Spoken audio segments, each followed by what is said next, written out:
नमस्कार दोस्तों, मैं आपके YouTube चैनल फिजिक्स टूल में हार्दिक अभिनंदन करता हूं, स्वागत करता हूं और आशा करता हूं कि हमारे द्वारा अपलोड किए गए वीडियो आपको पसंद आ रहे होंगे, अच्छे लग रहे होंगे और आप उन्हें उतनी ही मेहनत और चेष्टा के साथ देख रहे होंगे जैसे आप पहले देखते आ रहे थे। आपने हमें जो स्नेह और जो सम्मान हमें जो दिया है, उसके लिए हम आपके बहुत आभारी हैं और हमारी पूरी टीम भी उसके लिए आपका आभार प्रकट करती है। और हम आशा करते हैं कि आप इसी प्रकार से हमारा सहयोग करोगे और हमारे चैनल के साथ इसी प्रकार से बने रहोगे और इसका और आगे आप प्रचार प्रसार भी करोगे और इस चैनल को और ज़्यादा आगे भी आप लेके जाओगे। इसके साथ साथ ये भी हम आशा करते हैं, क्योंकि हम आपके लिए इतनी मेहनत कर रहे हैं, आप ही के लिए ये सारा काम, आप ही का चैनल है तो आप इतना तो कर ही सकते हो। मैं ये भी आपसे आशा करता हूँ कि आप इस चैनल का ज़्यादा से ज़्यादा प्रचार प्रसार करो और अपने साथियों को, दोस्तों को ज़्यादा से ज़्यादा बताओ और ज़्यादा से ज़्यादा चैनल को सब्सक्राइब भी करवाओ। तो कुछ एक ने पूछा था कि सर ये किस प्रकार से मिलेगा, तो ये लिंक है इसका youtube.com/c/physics2, ये कैपिटल लेटर्स है। इसमें इस प्रकार से इसको खोजा जा सकता है। और कुछ स्टूडेंट ने ऐसे भी कहा था कि हमें ज़्यादा से ज़्यादा मोटिवेट कीजिए, तो उसके लिए हमारे वीडियो लगातार अपलोड किए जा रहे हैं। पीछे वैज्ञानिक महोदय न्यूटन पर वीडियो आया था और अभी आने वाले 1-2 दिन में या संडे सुबह तक आपको एक नया वीडियो जो मोटिवेट करने वाला वीडियो है वो आपको देखने को मिलेगा वैज्ञानिकों की जीवन परिचय पर। तो उसमें एक नया वीडियो आपके सामने आएगा, तो उससे आपको और ज़्यादा प्रेरणा मिलेगी और उन्हें आपको देखना चाहिए, जानना भी चाहिए कि कौन कौन सी चीज़ें उसमें आपके सीखने लायक हैं, क्योंकि उनसे अपने को बहुत ज़्यादा प्रेरणा मिलती है और बहुत ज़्यादा कुछ सीखने को भी मिलता है। तो वो चीज़ें भी आपको देखनी चाहिए और बहुत ज़्यादा उसको मेहनत से आपको देखना चाहिए, क्योंकि वो भी वैज्ञानिक थे जिन्होंने बहुत ज़्यादा मेहनत करके और सफलताएं हासिल की है, बुलंदियां छुई है। तो आप भी बहुत कुछ कर सकते हो, ऐसा हमारा मानना है। और कोई भी चीज़ डिफ़िकल्ट नहीं होती, आप उसे आसानी से हासिल कर सकते हो। तो कल हम लास्ट टाइम में अध्ययन कर रहे थे, अब अपने टॉपिक पे आते हैं, अपने जो कल पढ़ रहे थे उसका थोड़ा सा दोहरान कर लेते हैं। लास्ट टाइम में अध्ययन कर रहे थे इस चीज़ का कि हाइड्रोकार्बन का वर्गीकरण। तो हाइड्रोकार्बन के वर्गीकरण में सबसे पहले विवर्त श्रृंखला थी। विवर्त श्रृंखला में अचक्रीय हाइड्रोकार्बन थे जो एलिफेटिक यौगिक भी थे, और दूसरी तरफ संवृत श्रृंखला चक्रीय हाइड्रोकार्बन वाले या वलय युक्त यौगिक भी कहलाते हैं। फिर ये विवर्त 2 भागों में डिवाइड थे, संतृप्त और असंतृप्त हाइड्रोकार्बन में। और इन पर मोस्ट इंपॉर्टेंट एक क्वेश्चन भी बनता है कि संतृप्त और असंतृप्त हाइड्रोकार्बन में क्या डिफरेंस है, ये मैंने आपको बता दिया था। इसमें एल्केन श्रेणी आती है, इसमें एल्कीन और एल्काइन दोनों आते हैं। फिर इस श्रेणी को मैंने आगे बढ़ाया, संवृत श्रृंखला को, ये आगे आ रही है। तो इसमें 2 प्रकार के यौगिक थे, एक तो एलिसाइक्लिक यौगिक जो एलिफेटिक कहलाता है, जो बिना धुएं की ज्वाला के साथ जलता है। ये विशेष गुण है पहचान करने का, एग्जाम्पल साइक्लोहेक्सेन। और ये इसकी संरचना सूत्र है साइक्लोहेक्सेन का, ज़्यादातर आपको यही बनाना है, ये वाला, और या फिर इसको ऐसे भी दर्शाया जा सकता है। एग्जाम्पल के तौर पे यदि देना हो तो ये डायग्राम इसमें अच्छा रहेगा। और दूसरा जो इसका था वो एरोमेटिक था, जो जलाने पर काला धुआं देते हैं या अन्य एरोमेटिक गुण दर्शाते हैं। एग्जाम्पल दोस्तों इसका बेंजीन, ये इसका संरचना सूत्र, या इस प्रकार से भी इसको बनाया जा सकता है।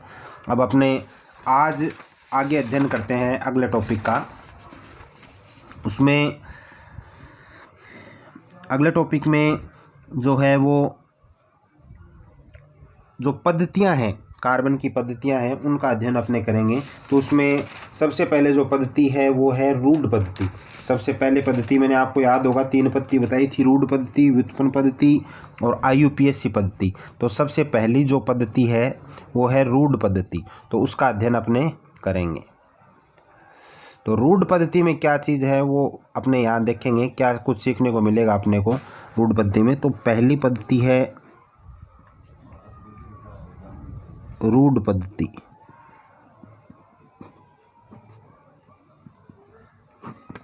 रूढ़ पद्धति देखो, यह इस पद्धति में क्या विशेषता है कि इस पद्धति में कार्बनिक यौगिकों का नामकरण उनके प्राकृतिक स्रोत या गुणों के आधार पर किया जाता है। रूढ़ पद्धति में क्या विशेष है कि इसमें कार्बनिक यौगिकों का नामकरण, इसमें कार्बनिक यौगिकों का नामकरण, इसमें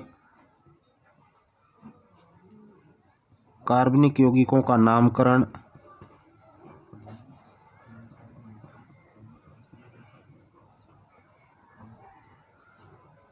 यौगिकों का नामकरण किन के आधार पर किया जाता है? प्राकृतिक स्रोत,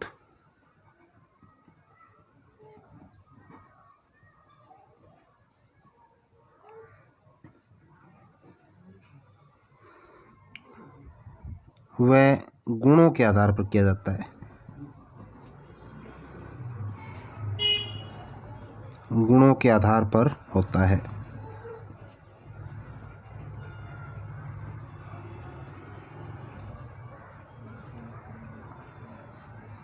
ये इसमें विशेष बात है।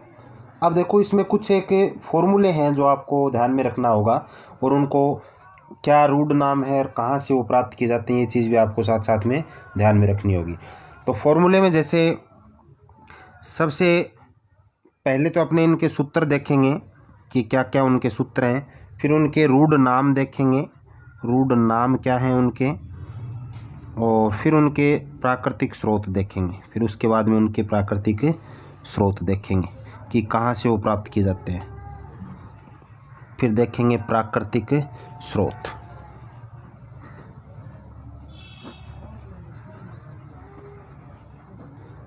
ये चीज़ है इसमें। तो सबसे पहले जो सूत्र है इसमें फॉर्मूला है वो है CH4 का। सबसे पहला फॉर्मूला है CH4 का। इसका नाम है मार्स गैस। इसका नाम क्या है? रूट नाम क्या है इसका? Marsh gas. रूट नाम है इसका मार्स गैस। CH4 और इसका रूट नाम है मार्स गैस।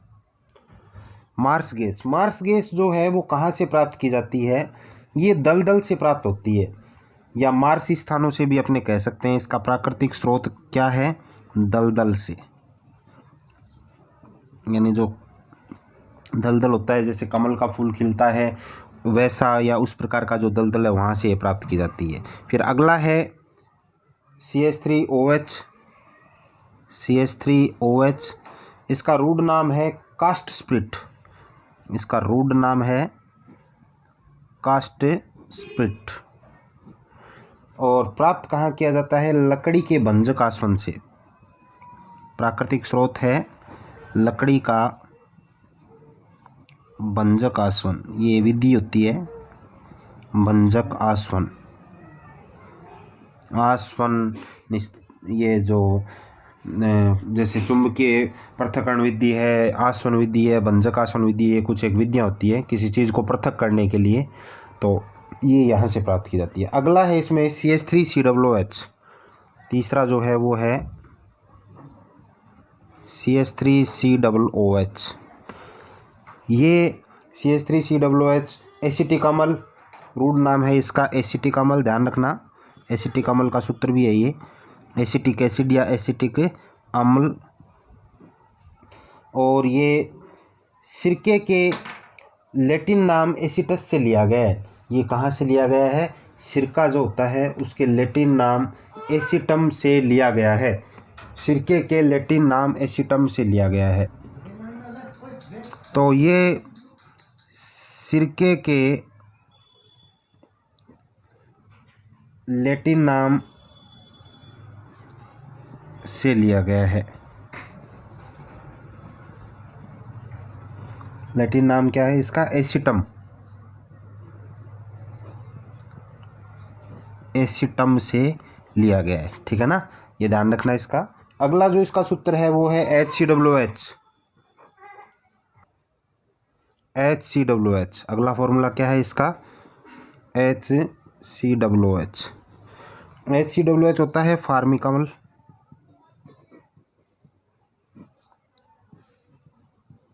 फार्मिक अम्ल होता है ये, और इसका स्रोत है चिंटी से। फार्मिका या चिंटी से। स्रोत क्या है इसका? फार्मिका या चिंटी से। ये इसका स्रोत है, फार्मिका या चिंटी से, ठीक है। ये इसका है, इसके सामने आप देख लेना, ये इसका है, और ये कास्ट स्प्रिट ये इसका है, और ये इसका है, ठीक है। अगला है पाँच नंबर जो है वो है HCOOH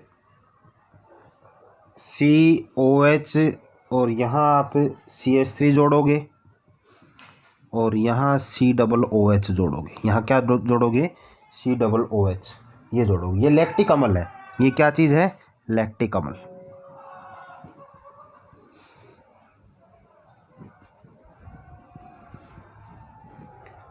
लैक्टिक अम्ल है और ये लैक्टम यानी दूध से प्राप्त होता है। लैक्टम या दूध से।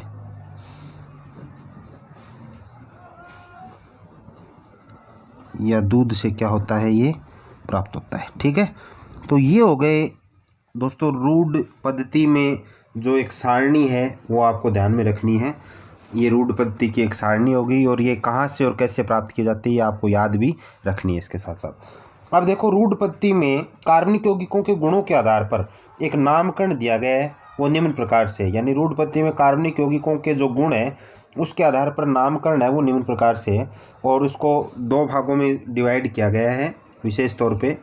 तो एक तो जैसे साखित भाग हो गया और एक असाखित श्रृंखला का अलग हो गया।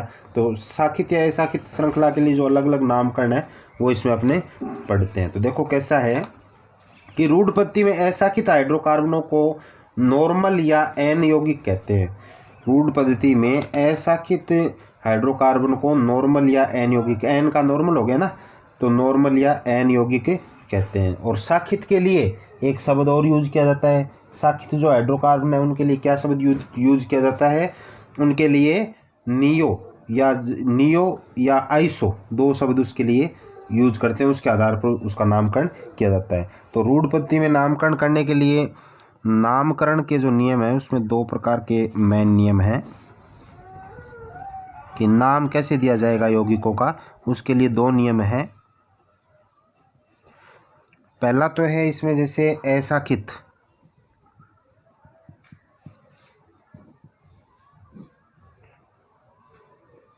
CH श्रृंखला का नाम।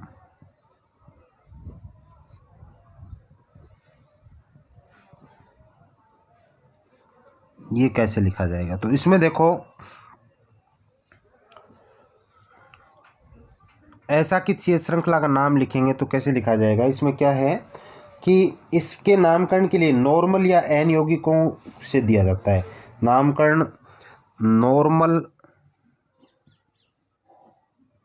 या एन यौगिकों से किया जाता है।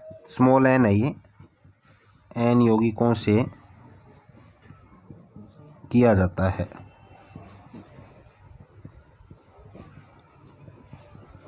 ठीक है, नॉर्मल या एन यौगिकों से इसका नामकरण किया जाता है। जैसे एग्जाम्पल देखो,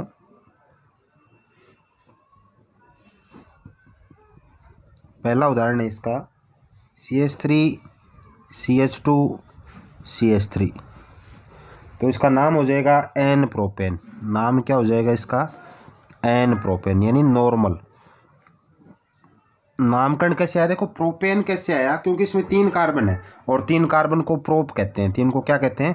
प्रोप। तो एन प्रोपेन हो गया। सिंगल बॉन्ड है तो शब्द में एन की मात्रा आएगी। ठीक है ना, प्रोपेन हो गया। दूसरा एग्जाम्पल देखो इसका, दूसरा देखो CH3 CH2 CH2 CH2 CH3। ये भी ले सकते हैं जैसे CH3 CH2 CH2 3 हो गए ना, एक और CH2 और CH3। अब इसमें देखते जाना सब कार्बनों की संयोजकता कंप्लीट है। देखो इसकी देखो एक और 3 4 और इसकी देखो 2 3 और 1 4, ऐसे सबकी इसकी देखो। ठीक है ना, सबकी कंप्लीट है। नाम हो जाएगा एन पेंटेन। 5 कार्बन है ना तो पेंटेन हो जाएगा, एन पेंटेन। ठीक है, ये इसका नाम हो जाएगा। ठीक है, तो ये इस प्रकार से इसका एग्जाम्पल हो जाएगा। अब देखो साखित कार्बन हाइड्रोजनों का यदि नाम लिखें, साखित कार्बन हाइड्रोजनों का नाम लिखें तो उसके लिए कैसे शब्द यूज लिए जाते हैं वो देख लेते हैं। तो उनको क्या कहते हैं? उन समूहों को जैसे आइसो या फिर नियो के आधार पर करते हैं। साखित का यदि नामकरण किया जाए, दूसरा है साखित कार्बन हाइड्रोजन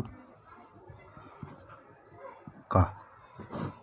ठीक है ना, तो साखित कार्बन हाइड्रोजन का नामकरण यदि करें तो इनका कैसे किया जाता है? इनका नामकरण आइसो तथा नियो के आधार पर करते हैं, या तो आइसो या फिर नियो के आधार पर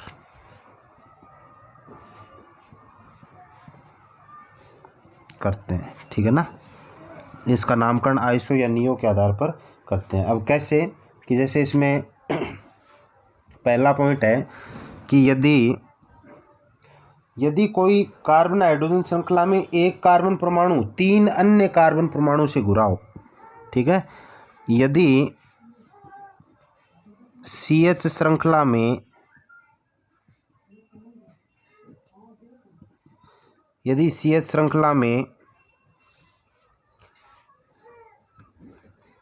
CH श्रृंखला में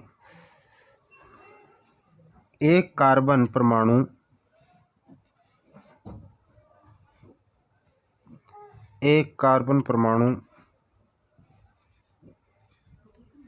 अन्य कार्बन परमाणु से 3 अन्य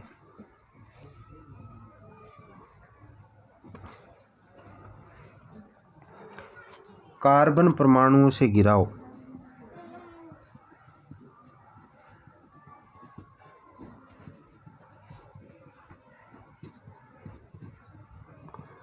कार्बन परमाणुओं से घिरा हो, तो ये कार्बन हाइड्रोजन श्रृंखला में एक कार्बन परमाणु 3 अन्य कार्बन परमाणु से घिरा हो, तो उनका नामकरण आइसो के आधार पर करते हैं। घिरा हो तो उनका नामकरण, ये यहाँ सेंटेंस मैंने समाप्त कर दिया, समाप्त नहीं होगा अभी, आगे और है, ठीक है ना। घिरा हो तो उनका नामकरण आइसो के आधार पर करते हैं। उनका नामकरण किसके आधार पर होता है? आइसो के आधार पर होता है।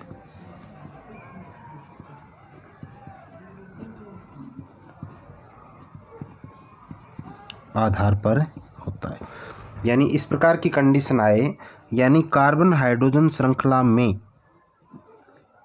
एक कार्बन परमाणु 3 अन्य कार्बन परमाणु से घिरा हो, तो उनका नामकरण आइसो के आधार पर होता है। नामकरण किसके आधार पर होता है? आइसो के आधार पर। एक कार्बन परमाणु 3 अन्य कार्बन परमाणु से घिरा हो तो आइसो के आधार पर। वैसे इसमें आइसो और नियो शब्द का ज़्यादातर यूज लिया जाएगा, आइसो और नियो का ज़्यादा यूज लिया जाएगा, ठीक है ना। तो ये तो जैसे इनके नाम हो गए ऊपर वालों की, ये तो ऊपर की एक नॉर्मल नाम हो गए। अब आइसो के आधार पर जैसे अपने देखते हैं कैसे करते हैं, कि जैसे एक एग्जाम्पल लेते हैं अपने, कि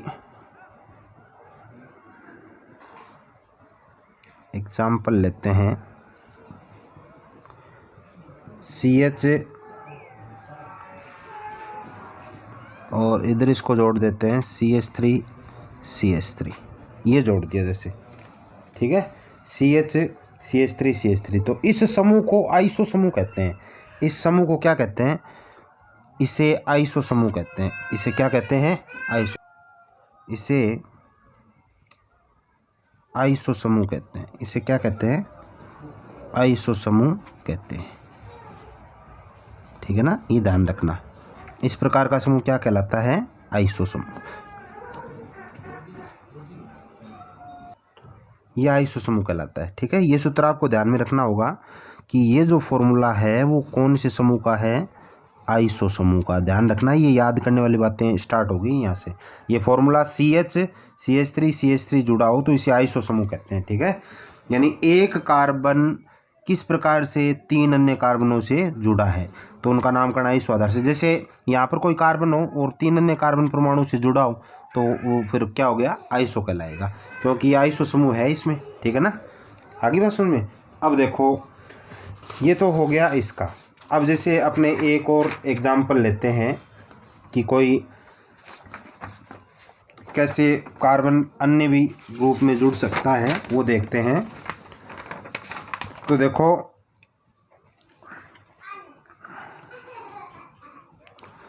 एग्जाम्पल देखो इसका दूसरा एग्जाम्पल देखो।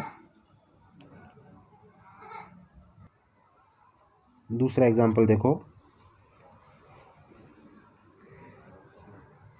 CH3 CH3 CH और CH2 CH3, ये एग्जाम्पल है जैसे, ठीक है। तो इसमें देखो CH3 CH3 CH और CH2 CH3, तो इसमें इसका नाम हो जाएगा दोस्तों आइसोपेंटेन। नाम क्या हो जाएगा इसका? आइसोपेंटेन। कैसे होगा अभी थोड़ा सा समझा देता हूँ, ध्यान से देखना। आइसोपेंटेन होगा ये क्या होगा? आइसोपेंटेन। अब इसमें ये विशेष रूप से याद ही रखने पड़ेंगे आपको कि इसका नामकरण तो आइसोपेंटेन हो जाएगा। और वैसे देखो रूल में आ चुका है ये, अभी पढ़ा है अपने कि एक कार्बन परमाणु 3 अन्य कार्बन परमाणु से घिरा हो तो उसे आइसो के आधार पर नाम लिखा जाता है। तो ये एक कार्बन परमाणु ये वाला 3 अन्य कार्बन परमाणु से देखो ये घिरा हुआ है यहाँ पर, ठीक है ना। तो ये इस प्रकार यहाँ घिरा हुआ है, तो इसमें ये आइसो समूह हो गया। ये कौन सा समूह हो गया? अभी पीछे पढ़ा था पहले वो एग्जाम्पल में, देखो ध्यान देना, CH3 आइसो कहला रहा था ना, तो ये आइसो समूह हो गया, तो आइसो नाम तो इसलिए आ गया। अब इसमें टोटली कार्बन कितने हैं?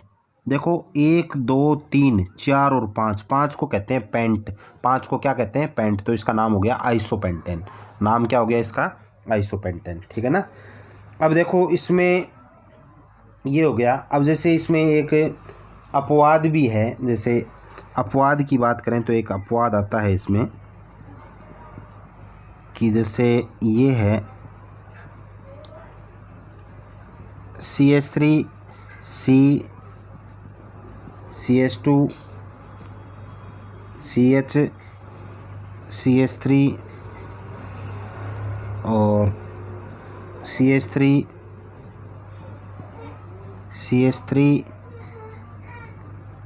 CH3 ये है, ठीक है ना। तो ये इसका नाम है। अब इसमें एक कार्बन परमाणु जो है वो ये अपवाद के रूप में 4 कार्बन परमाणु से घिरा है। 4 कार्बन परमाणु से क्या हुआ है? घिरा हुआ है। जैसे ये वाला 4 कार्बन परमाणु से घिरा है।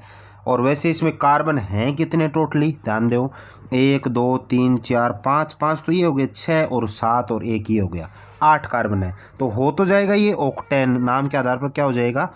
ऑक्टेन। लेकिन ये अपवाद है इसलिए इसका नाम आइसो ऑक्टेन होगा। नाम क्या होगा इसका? Iso octane. ध्यान देना, ये एक अपवाद है इसमें, ये थोड़ा अलग है। ये अपवाद है कि एक कार्बन 3 से न गिर के 4 परमाणुओं से गिरा है। कितने परमाणु से गिरा है? 4 परमाणुओं से गिरा है। अब जैसे ये तो इधर इसमें ये कार्बन 3 परमाणु से ही गिरा था। जैसे ये कार्बन इधर 3 कार्बन परमाणु से गिरा था ना, 1 2 और 3, इसमें 3 से न गिरे होकर ये 4 से गिरा है, तो ये आइसो ऑक्टेन इसका अपवाद हो गया, ठीक है ना। आइसो ऑक्टेन, ये तो संख्या तो आएगी, टोटल कार्बन कितने हैं वो तो आएगा उसमें। तो ये आइसो ऑक्टेन इसका क्या हो गया? अपवाद। तो उसमें तो जैसे था एक कार्बन परमाणु अन्य 3 कार्बन परमाणु से घिरा हो तो वो समूह आइसो कहलाता है, ठीक है। तो ये अन्य 3 से जो घिरा था वो तो ऊपर पढ़ लिया आपने, ठीक है। तो जैसे ये 3 से घिरा था ऊपर, ये कार्बन परमाणु 1 2 3 से एक तरफ गिरा, ये आइसो समूह हो गया। इसमें ऐसा कुछ मैटर है नहीं, ठीक है ना। अब यहाँ यदि देखें तो ये कार्बन परमाणु इधर 3 से घिरा है, लेकिन इसी कार्बन से ये भी जुड़े हैं, ठीक है। तो ये 4 से हो गया ना, इधर 4 से घिरा हो गया। इसी कार्बन से 1 2 3 ये जुड़े हैं, लेकिन ये भी जुड़ा है। संयोजकता तो इसकी पूरी करनी पड़ेगी, ठीक है। और आगे भी फिर देखें, इधर और देखें तो इधर श्रृंखला और लंबी चौड़ी है, ठीक है। तो ये इसमें हो गया आइसो ऑक्टेन। अब ये थोड़ा इसका अपवाद हो गया। अब देखो एक और देखते हैं इसमें, तीसरा, ये आपको याद रखने पड़ेंगे, विशेष रूल हैं। तीसरा देखो, ऐसी कार्बन हाइड्रोजन श्रृंखला जिसमें एक कार्बन परमाणु, तीसरे में क्या है? CH श्रृंखला, ऐसी CH श्रृंखला जिसमें एक कार्बन परमाणु अन्य 4 कार्बन परमाणु से घिरा हो। एक कार्बन परमाणु अन्य 4 कार्बन परमाणुओं से घिरा हो तो उसे क्या कहेंगे, ठीक है ना। तो उसे कहते हैं नियो। उसे क्या कहते हैं? नियो। और उसके आधार पर फिर उसका क्या लिखा जाता है? नाम लिखा जाता है। नियो कहा जाता है और उसके आधार पर फिर उसका क्या लिखा जाता है? नाम लिखा जाता है, ठीक है ना। तो जैसे कार्बन हाइड्रोजन श्रृंखला जिसमें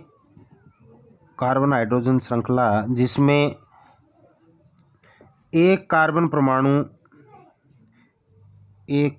परमाणु C का मतलब कार्बन है, कार्बन परमाणु अन्य 4 अन्य 4 कार्बन परमाणुओं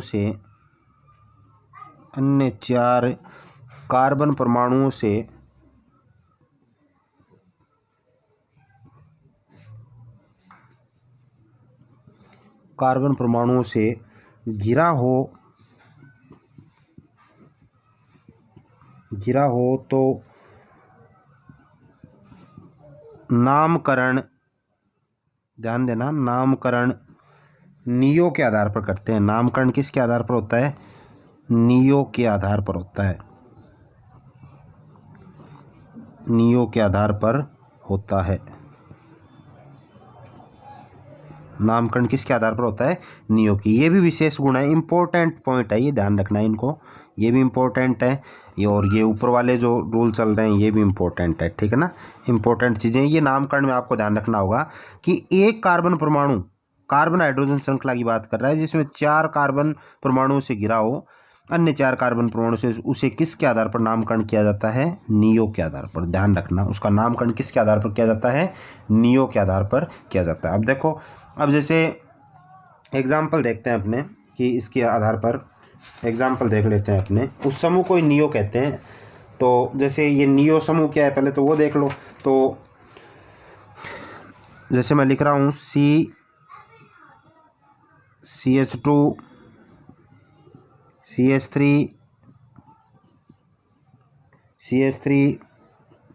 CH3 इधर और भी जुड़े होंगे आगे, तो ये समूह नियो कहलाता है। ये समूह क्या कहलाता है? नियो। ये नियो समूह है, नियो समूह, ठीक है ना। ये कौन सा समूह है? नियो समूह। ध्यान रखना, ये समूह कौन सा कहलाता है? नियो समूह कहलाता है। क्यों? क्योंकि एक कार्बन परमाणु अन्य 4 से जुड़ा है, 1 2 3 और 4। देखो इधर बॉन्ड लगा के छोड़ा है, आगे और भी जुड़ा हो सकता है, लेकिन फिलहाल कितने से जुड़ा है? 4 से। और यही अपवाद यहाँ आ रहा था, देखो ऊपर मैंने आपको बताया था, एक कार्बन परमाणु 4 से जुड़ा है। एक ये कार्बन परमाणु है वो 4 से, 1 2 3 और 4 से, लेकिन इसका नाम फिर भी आइसो दिया गया। इसका नाम फिर भी क्या दिया गया? आइसो। तो ये अपवाद हो गया ना, इसलिए इसको अपवाद में शामिल किया गया है। जबकि ये सही है, इसमें एक कार्बन अन्य 3 से जुड़ा है, 1 2 3, इसका आइसो हो जाएगा, क्योंकि आइसो में यही पढ़ा था, एक कार्बन अन्य 3 परमाणु से जुड़ा हो, ठीक है। तो उसमें वो कार्बन परमाणु, उसमें ये कार्बन परमाणु ये है, ठीक है, ये इधर इससे जुड़ा है, ठीक है। तो ये इस समूह को नियो कहेंगे दोस्तों, ध्यान रखना इस बात को। अब जैसे इसके एग्जाम्पल देखते हैं अपने।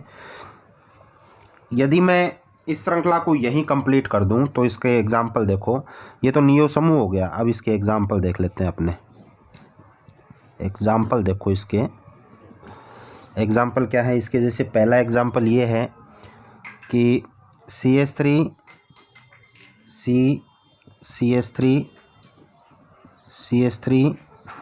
CH3 अब ये एक कार्बन परमाणु अन्य 4 से घिरा हुआ है, ठीक है। तो इसका नाम हो जाएगा नियोपेंटेन। इसका नाम क्या हो जाएगा? नियोपेंटेन।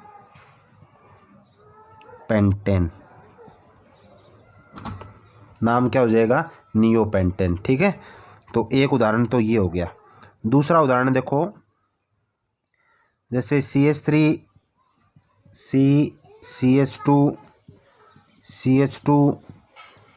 CH3 और इधर मैं जोड़ देता हूँ CH3, इधर जोड़ दिया मैंने CH3। अब इसमें देखो, ये कार्बन परमाणु जो है ये वाला, ये अन्य 4 से घिरा हुआ है, 1 2 3 और 4। इसमें ये 1 2 3 और 4 से, ठीक है। तो इसका नाम भी क्या होगा? ये कार्बन अन्य 4 से घिरा है, तो इसका नाम भी क्या होगा? इसका नाम, जैसे इसका नियोपेंटेन हुआ है ना, तो वैसे ही इसका नाम भी क्या होगा? इसका यदि नाम लिखें अपने तो इसका नाम क्या होगा दोस्तों? इसका नाम होगा नियोहेप्टेन। नाम क्या होगा इसका? नियो आप इस प्रकार से हिंदी में भी लिख सकती हो, नियोहेप्टेन, ये इसका नाम हो जाएगा, ठीक है ना। नियोहेप्टेन, ये इसका नाम हो जाएगा। अब हेप्ट में देखो 1 2 3 4 5 6 और 7 कार्बन को हेप्ट कहते हैं, 8 को ऑक्ट कहते हैं। तो ये क्या हो जाएगा? नियोहेप्टेन। ये नियोपेंटेन और ये नियोहेप्टेन, ठीक है। बात आ गई समझ में? तो आज के वीडियो में दोस्तों इतना ही। मैं आशा करता हूँ कि हमारे द्वारा बताई गई ये चीज़ आपको समझ में आई होगी, और आप वीडियो को ज़्यादा से ज़्यादा देखें, और अभी 1 2 दिन में आपको जैसे मैंने पहले कहा है, वैज्ञानिकों के वीडियो भी मिलेंगे शायद संडे तक, तो उसको भी आप देखिएगा, उससे आपको और ज़्यादा प्रेरणा मिलेगी। और ज़्यादा से ज़्यादा हमारे चैनल को शेयर कीजिए और सब्सक्राइब भी करवाइए, ताकि हमारे काम करने का उत्साह इसी प्रकार से बना रहे। इसी के साथ मैं विदा लेता हूँ। जय हिंद, जय भारत।